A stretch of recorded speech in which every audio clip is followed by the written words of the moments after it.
Hello all, welcome back to my channel. இந்த வீடியோவில் என்ன பார்க்க போறோம்னா, ஆவாரம் பூவோட மருத்துவ பயன்கள் தான் பார்க்க போறோம். வீடியோக்குள்ள போறதுக்கு முன்னாடி நம்ம சேனல் நீங்க ஃபர்ஸ்ட் டைம் பாக்குறீங்க அப்படின்னா மறக்காம நம்ம சேனலை சப்ஸ்கிரைப் பண்ணி வச்சுக்கோங்க. நம்ம சேனல்ல ஹெல்த் சம்பந்தமான வீடியோக்கள் போட்டுட்டு வரோம். உங்களுக்கு ரொம்ப ஹெல்ப்ஃபுல்லா இருக்கும். பெல் பட்டனையும் பிரஸ் பண்ணிக்கோங்க. அப்பதான் நான் நெக்ஸ்ட் வீடியோ போடும்போது உங்களுக்கு நோட்டிபிகேஷன் வரும். வாங்க வீடியோக்குள்ள போகலாம். ஆவாரம் பூ பலவிதமான நோய்களை குணப்படுத்த செய்து, குறிப்பா நீரிழிவு நோய்க்கு ஒரு அருமருந்தா இருக்குன்னு ஆயுர்வேதத்துல சொல்றாங்க. ஆயுர்வேதத்துல இந்த ஆவாரம்பூ பழங்காலத்துல இருந்தே பயன்படுத்தப்பட்டு வருது. ஆவாரம்பூவை பொடியாக்கி வச்சு சாப்பிடலாம். அப்படி இல்லை அப்படின்னா ஆவாரம்பூவை கொதிக்க வச்சு தேநீராக்கியும் குடிக்கலாம். வாங்க ஆவாரம்பூவோட மருத்துவ பயன்களை பத்தி பார்க்கலாம். மலமிளக்கியா செயல்படுது. ஆவாரம்பூவை சூரிய ஒளியில உலர்த்தி பொடி செய்து காற்று புகாத பாட்டில நீங்க அடைச்சு வச்சுக்கோங்க. இந்த மூலிகையை தேநீராக்கி நீங்க குடிச்சிட்டு வரலாம். அப்படி இல்லைன்னா வெதுவெதுப்பான நீர்ல பொடியை சேர்த்து தேன் கலந்தும் நீங்க சாப்பிட்டு வரலாம். இது நல்ல மலமிளக்கியா செயல்படுது. ஆவாரம்பூவோட பருப்பு சேர்த்து கூட நீங்க சமைச்சு சாப்பிடலாம். அப்படி சாப்பிட்டு வந்தீங்கன்னா மலச்சிக்கலுக்கு நல்ல தீர்வா இருக்கு. நீரிழிவு நோய்க்கு சிறந்த மருந்தா இருக்கு. உலர ஆவாரம்பூவை பொடி செஞ்சு சாப்பிட்டுட்டு வரலாம். அப்படி இல்லைன்னா நீங்க பானமா தயாரிச்சும் சாப்பிடலாம். ஆவாரம்பூ பொடி, பனக்கருப்பட்டி, ஏலக்காய் விதைகள் சேர்த்து பானமாக்கியும் குடிக்கலாம். தேனும் அளவாக பயன்படுத்தி நீங்க குடிச்சிட்டு வரலாம். இது தாகத்தை தணிக்கும் பானமாகவும் இருக்கு. சிறுநீரகத்தை பாதுகாக்குது.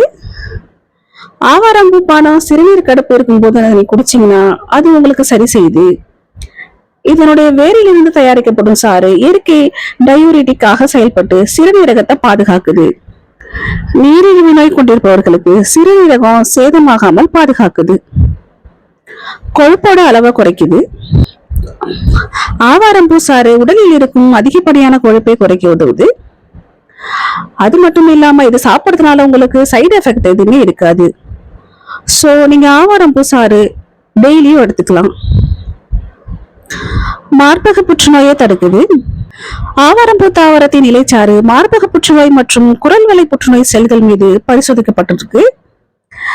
2 நிகழ்வுகளிலுமே புற்றுநோய் உயிரணுக்களின் வளர்ச்சியை தடுப்பதில் மிகவும் பயனுள்ளதா இருக்குன்னு நிரூபிச்சிருக்காங்க. காய்ச்சலை குணப்படுத்துது. காய்ச்சல் அதிகமா இருக்கும் போது அதை தணிக்க ஆவாரம்பூவை பயன்படுத்துறாங்க. ஆவாரம்பூக்களை தண்ணீர்ல ஊற வச்சு அந்த தண்ணீரை குடிச்சு வருவதன் மூலம் காய்ச்சல் குறையும். காயங்களை குணப்படுத்துது. ஆவாரம்பூ சரும பிரச்சனைகளுக்கு சிகிச்சை அளிப்பதோடு சருமத்தில் உண்டாகும் காயங்களையும் சரி செய்யுது. காயங்களை சுத்தம் செய்யும் போது ஆவாரம்பூ வேர் மற்றும் இலைகளை நீர்ல கொதிக்க வச்சு இளம் சூடாக இருக்கும் போது காயத்தை கழுவி வந்தீங்கன்னா காயம் விரைவில் ஆறி போயிடும். சருமத்தில் வீக்கம் இருந்தால் பட்டை தண்ணீருடன் சேர்த்து கொதிக்க வைக்கப்பட்டு சுத்தம் செய்து வந்தால் படிப்படியாக வீக்கம் குறைஞ்சு போயிடும். கூந்தலுக்கு ரொம்பவும் ஹெல்ப் பண்ணுது. பொடுகு பிரச்சனை இருப்பவர்கள் ஆவாரம்பூ பொடி, வெந்தய பொடி மற்றும் கற்றாழை ஜெல் 3ஐயும் சரிசமமாக கலந்து தலையில் தடவி 30 நிமிடங்கள் கழித்து ஷாம்பு போட்டு குளிச்சு வந்தீங்கன்னா பொடுகு பிரச்சனை நீங்கிவிடும். இளநரையை சரி செய்து ஆவாரம்பூ விதைகள் மற்றும் கரிசலாங்கண்ணி இலைகளை சேர்த்து எண்ணெய் நீங்க தயாரிச்சு தடவி வந்தீங்க அப்படின்னா இளமையிலே உங்களுக்கு நரைமுடி ஏற்படுவதை தடுக்குது. முடி வளர்ச்சிக்கு ரொம்பவும் ஹெல்ப் பண்ணுது. உலர்ந்த ஆவாரம்பூக்கள் முடி வளர்ச்சி எண்ணெயில தயாரிப்பதுல மூலிகையா ஒன்றா செயல்படுது. ஆவாரம்பூ, வெந்தயம், மருதாணி மற்றும் கறிவேப்பிலை முடி வளர்ச்சியை ஊக்குவிக்குது. சரும நிறத்தை மேம்படுத்துது. ஆவாரம்பூ பொடி, பாசிப்பயிறு மற்றும் கடலை மாவு கலந்து இதனுடன் பன்னீர் சேர்த்து நீங்க முகத்தில் தடவி வந்தீங்கன்னா உங்க முகம் ரொம்பவும் பளபளப்பா இருக்கும். இதை நீங்க வாரத்துல 2 டைம் கூட செஞ்சுட்டு வரலாம். இதனால எந்த சைடு எஃபெக்டும் கிடையாது. ஆவாரம்பூ நிறைய மருத்துவ குணங்களை கொண்டு இருக்கு. பக்க விளைவு எதுவும் கிடையாது. ஆனா நீங்க நோய்க்கு சிகிச்சை அளிக்கிறதுக்கு முன்னாடி மருத்துவரின் ஆலோசனையை பரிந்துரைப்பது நல்லது. இந்த மாதிரி ஹெல்த் சம்பந்தமான வீடியோக்குள்ள உங்களுக்கு தேவைப்படுதுன்னா மறக்காம நம்ம சேனலை சப்ஸ்கிரைப் பண்ணி வச்சுக்கோங்க. உங்க ஃப்ரெண்ட்ஸுக்கும் ஷேர் பண்ணுங்க.